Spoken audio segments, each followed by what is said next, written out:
Děkuji. Bez plesace. Čau. Čau. Dorotko. Ty vlasatice. Čau.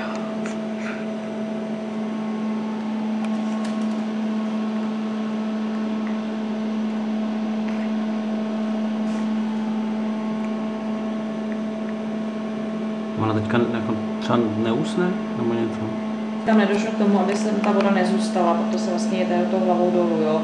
Ty děti vlastně se dávají takhle do ty polohy, aby ta voda šla ven. A je to vlastně prevence, jo.